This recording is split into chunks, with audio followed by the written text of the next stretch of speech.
desde luego desprendiéndose del marco teórico y tratando de establecer cuál es la posición de cada variable o de cada dimensión. Cuando trabajamos a un nivel descriptivo o a un nivel explicativo, normalmente estamos hablando de variable dependiente y variable independiente, o variable dependiente, factores explicativos. De manera que es necesario, a través de la hipótesis, saber cuál es la posición y cómo se comportan las variables, cómo se produce la relación. Eso lo anuncia el marco teórico y lo precisan las hipótesis. Es un problema no menor la confusión que muchas veces se genera con las variables. Variables dependientes que pasan a ser variables independientes, o viceversa. Variables independientes que se transforman, en ocasiones, en variables dependientes. Antes de seguir con otra cosa, quiero presentarles el siguiente ejemplo.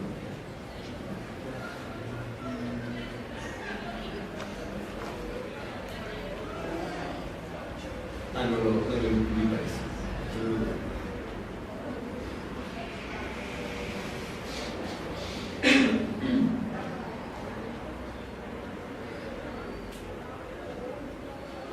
Este ejemplo.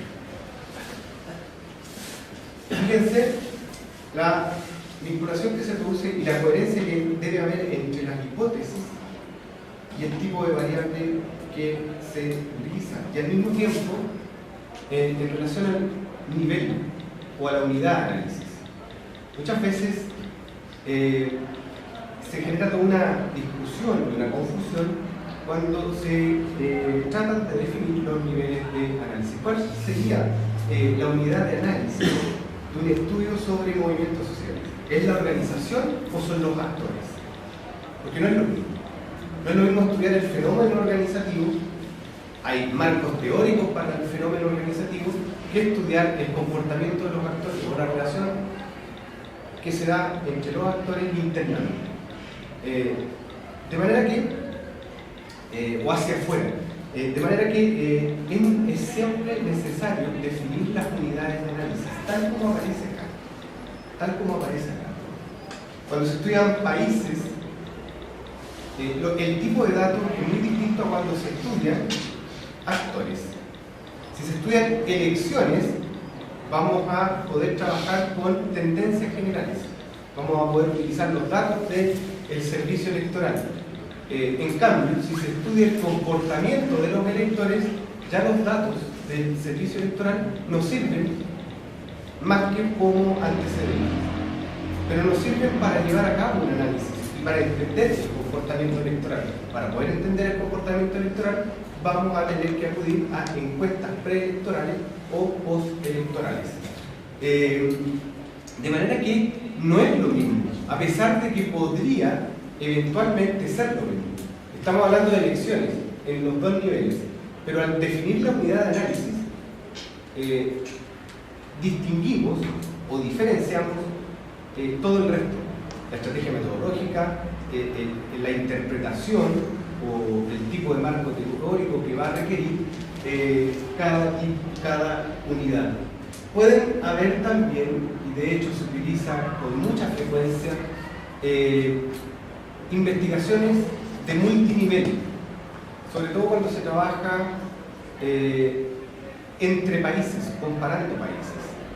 Se puede analizar las tendencias generales, luego el desempeño de las instituciones y finalmente el comportamiento de los actores. Hay un estudio muy interesante para quienes se dedican a temas como movimiento sindical o acción colectiva, que es un trabajo de una politóloga argentina, María Victoria Murillo, que analiza el comportamiento de los sindicatos en su relación con el Estado durante el periodo de la implementación de las reformas neoliberales en Argentina, en México y en Venezuela. Y lo que hace María Victoria Murillo es analizar los distintos niveles, analizar la política la política económica implementada durante el periodo en que se llevan a cabo las reformas, el contenido de las políticas económicas, las propuestas que fueron formuladas. Después, un segundo nivel está relacionado fundamentalmente con otro tipo de decisiones adoptadas por el gobierno o los gobiernos respectivos. Luego se pasa a la relación gobierno-sindicato, luego a las características del movimiento sindical y la política de alianza entre los sindicatos por otros actores. De manera que son distintos niveles, para lo cual se requiere una estrategia distinta. Ahora,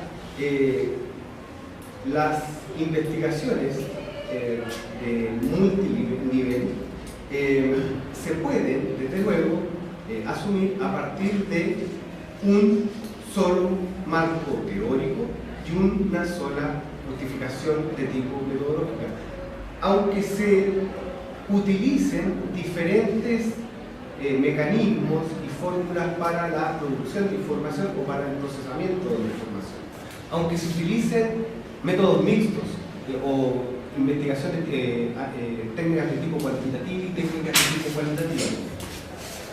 Profe, ¿lo que hizo ella lo hizo en una investigación? En una investigación.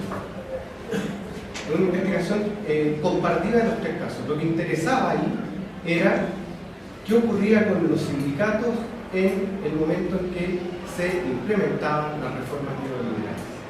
Pero para abordar todas esas variables en tres países, que hacerlo en un país ya que me imagino que es complejo, pero hacerlo como en tres países me decía comparativamente. ¿Fue como una tesis doctoral, postdoctoral?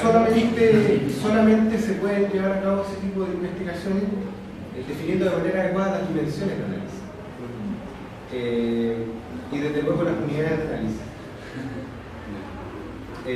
Porque puede que se lleve a cabo la comparación simplemente con información de tipo secundario.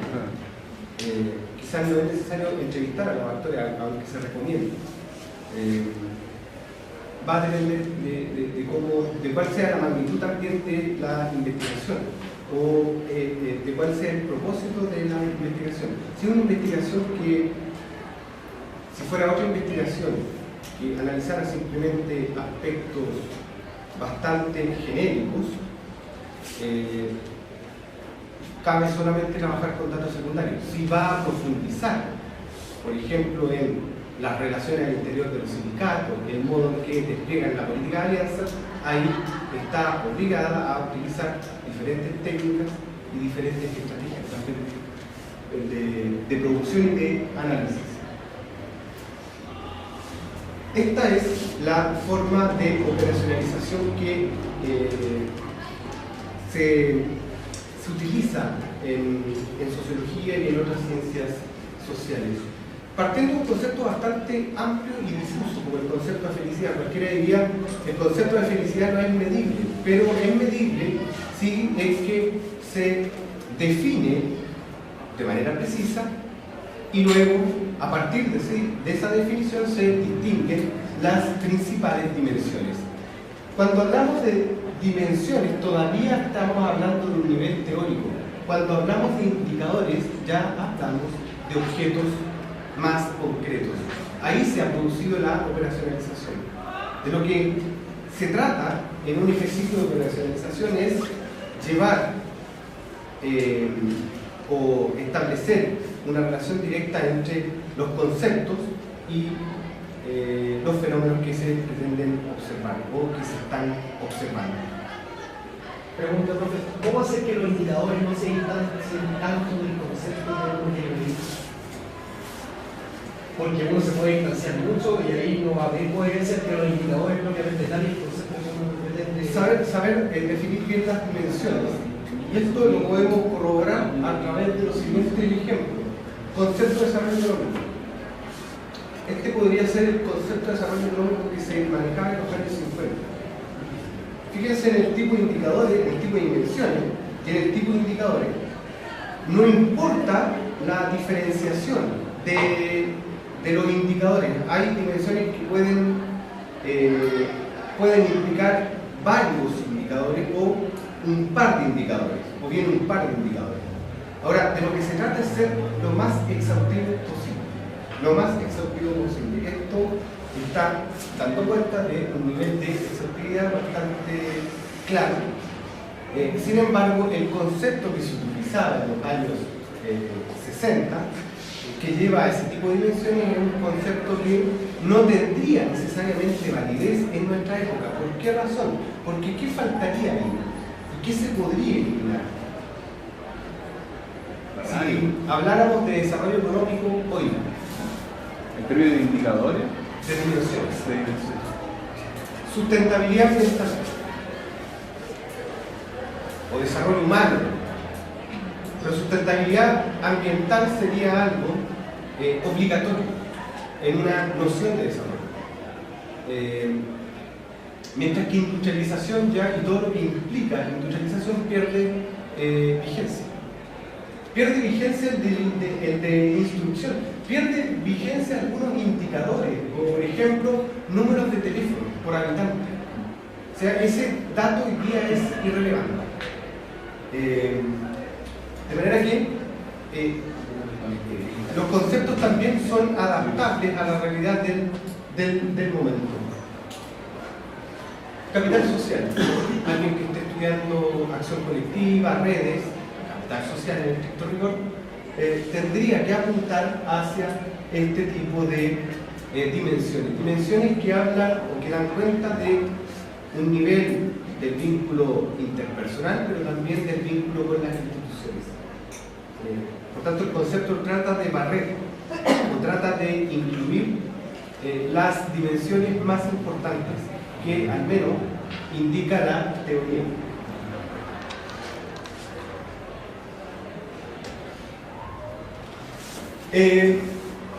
Fíjense nuevamente en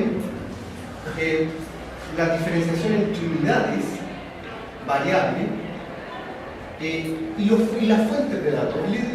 Olvídense del resto, pero pongan atención en unidades de análisis, la variable y las fuentes de información, las fuentes de datos.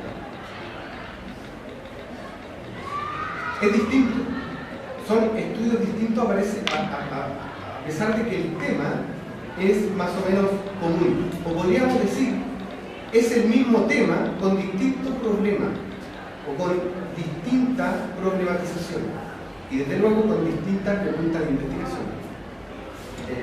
Y eso obliga a adoptar un marco interpretativo adecuado o ad hoc, así como también una estrategia de análisis que sea ad hoc.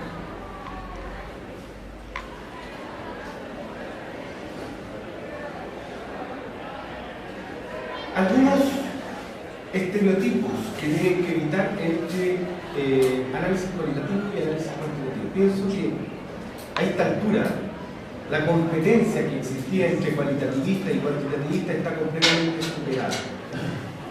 Porque, sobre todo cuando se trata de investigaciones que tratan de dar cuenta de fenómenos complejos, se requiere, por lo general, de algo así como la triangulación, es decir, el uso de diferentes fuentes y de diferentes técnicas de investigación.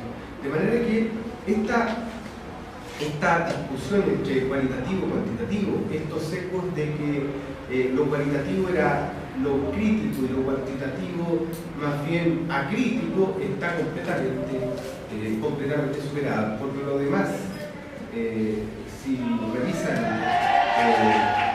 todo el desarrollo de la historia de las ciencias sociales o del pensamiento social y luego de las ciencias sociales desde el siglo XIX en adelante, van a encontrar de que en la producción de conocimiento y generación de pensamiento crítico muchas veces lo cuantitativo es más importante que lo cualitativo. Vamos a ver, recordar que la primera encuesta fue realizada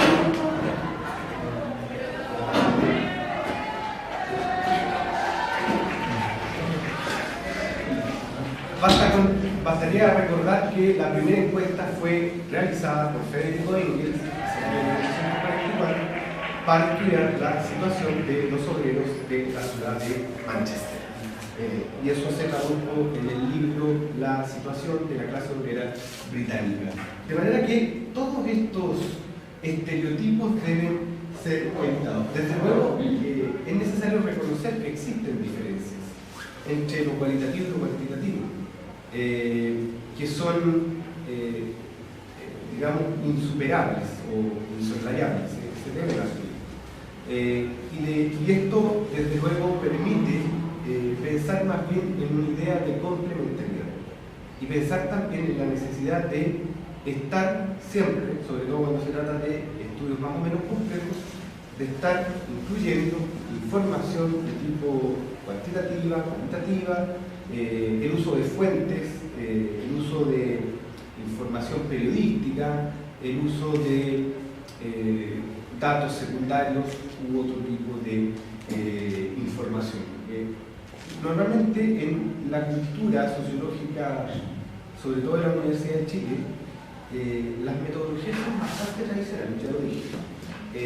Tienden a ser bastante tradicionales y ese tradicionalismo lo reproducen permanentemente los estudiantes de pregrado y de posgrado. No salen de las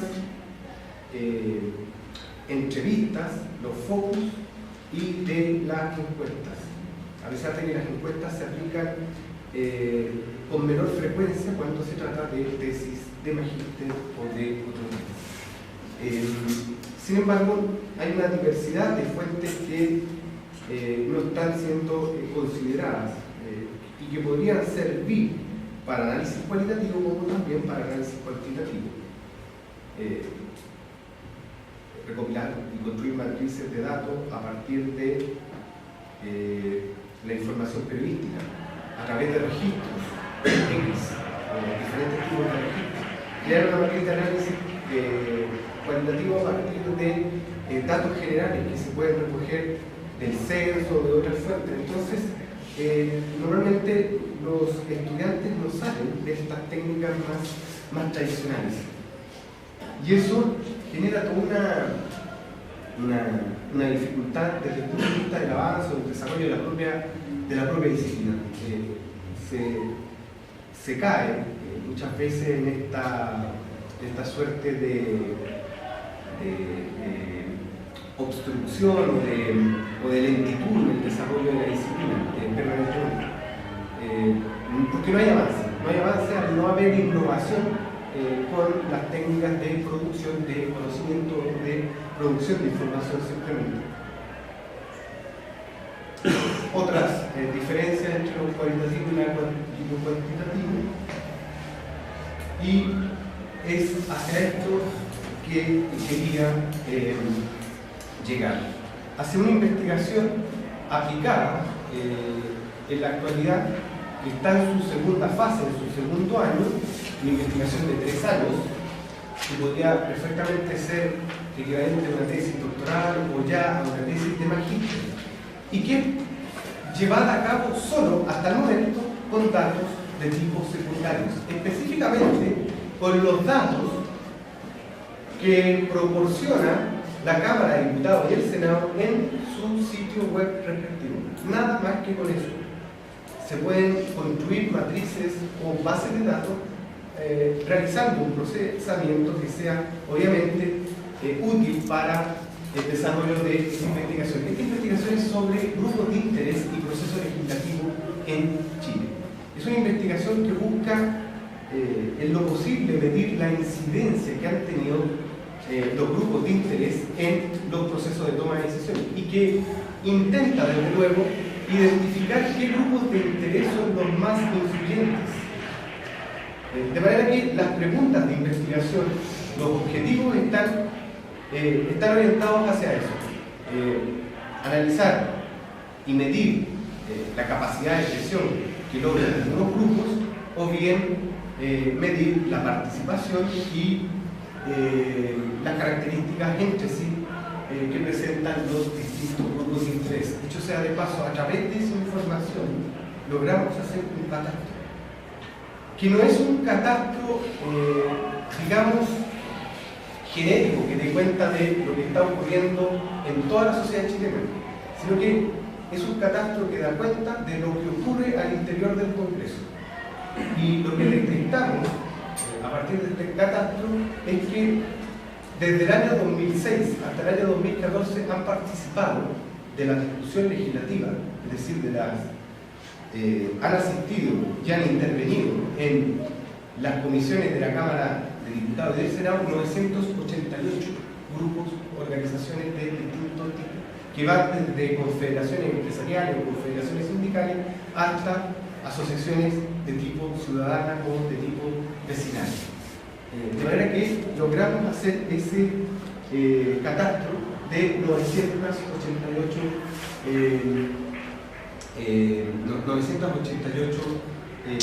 organizaciones.